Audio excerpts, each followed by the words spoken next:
अस्सलामुअलैकुम जी फ्रेंड्स, अज असी मौजूद हाँ बाबे जंड पीर दी दरबार ते बाबा जंड पीर जनाब फारूकाबाद तो एक नज़दीक गाँव है, कुजर पिंड उन्होंने कहते हैं।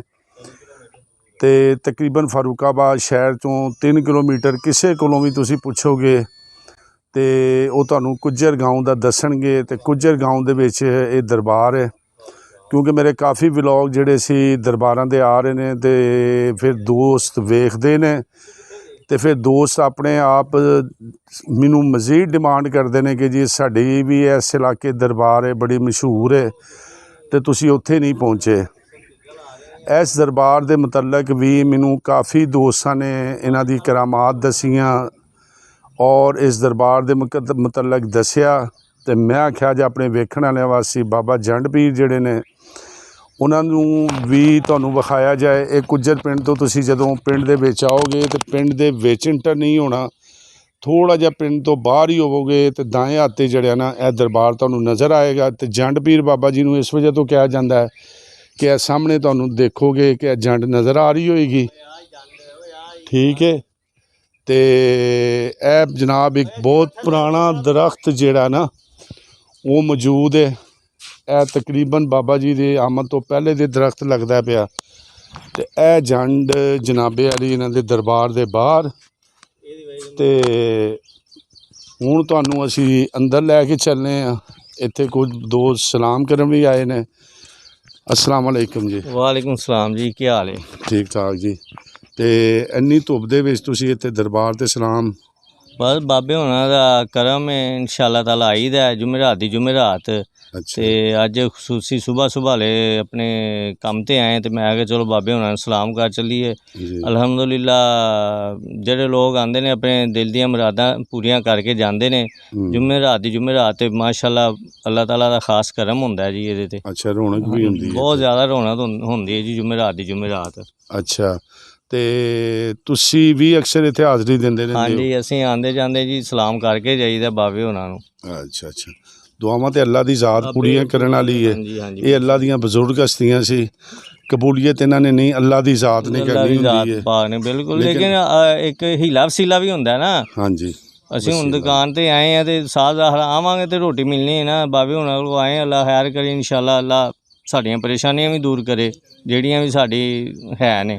अल्लाह पाक खैर करे। ठीक है जी, ਇਹ ਇੱਕ ਦੋਸਤ ਵੇਖੇ ਜਿਹੜੇ ਦੁਆ ਕਰ ਰਹੇ ਸੀ। ਹੁਣ ਤੁਹਾਨੂੰ ਅਸੀਂ ਹੁਣ ਵਿਖਾਉਂਦੇ ਹਾਂ ਤੁਹਾਨੂੰ ਜਨਾਬ ਦਰਬਾਰ ਦਾ ਅੰਦਰੂਨੀ ਹਿੱਸਾ। ਤੇ ਇਹ ਜਨਾਬ ਬਾਬੇ ਜੰਡ ਪੀਰ ਉਹਨਾਂ ਦੇ ਦਰਬਾਰ ਦਾ ਅੰਦਰੂਨੀ ਹਿੱਸਾ ਜੇ। ਇਹ ਦੀਵੇ ਨਜ਼ਰ ਆ ਰਹੇ ਹੋਣਗੇ ਤੁਹਾਨੂੰ। ਇਹ ਵੇਖੋ ਲੋਕ ਇਹਨਾਂ ਨੂੰ ਜਲਾਉਂਦੇ ਨੇ। ਇਹ ਇਹਨਾਂ ਦੀ ਜੰਡ ਸੀ ਅੰਦਰ ਜਿਹੜੀ ਸੁੱਕ ਗਈ ਹੈ ਤੇ ਹੁਣ ਇਹਨਾਂ ਨੇ ਮੇਰਾ ਖਿਆਲ ਕੱਢ ਦਿੱਤੀ ਹੈ। ਇਹ ਦਰਬਾਰ ਹੈ ਜੀ,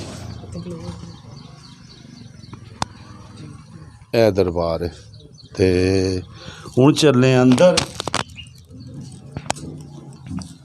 अस्सलाम वालेकुम।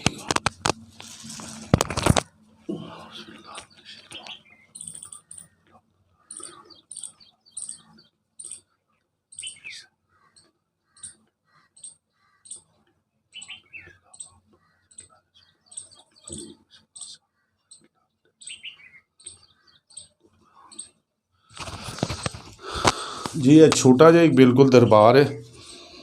इत्थों बड़ी मुश्किल ते ये वेख लो अल्लाह दे वली, अल्लाह दे कामल लोग जिन्होंने कि ए वेखो बिल्कुल छोटा जिहा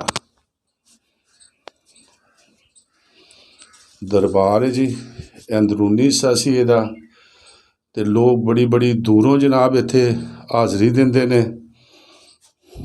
ते हुण चलने आ बाहर ते हुण तुहाडी मुलाकात करवाने आ ਜਿਹੜੇ ਇਹਨਾਂ ਦੇ ਗੱਦੀ ਨਸ਼ੀਨ ਨੇ ਇੱਥੇ ਮੌਜੂਦ ਹੁੰਦੇ ਨੇ। ਉਹਨਾਂ ਕੋਲੋਂ ਬਾਬਾ ਜੀ ਦੀ ਮਾਲੂਮਾਤ ਲੈਂਦੇ ਆ। ਆਓ ਹੁਣ ਤੁਹਾਡੀ ਮੁਲਾਕਾਤ ਕਰਵਾਉਂਦੇ ਆ ਬਜ਼ੁਰਗਾਂ ਦੇ ਨਾਲ, ਅਜੇ ਇੱਥੇ ਬੈਠੇ ਨੇ।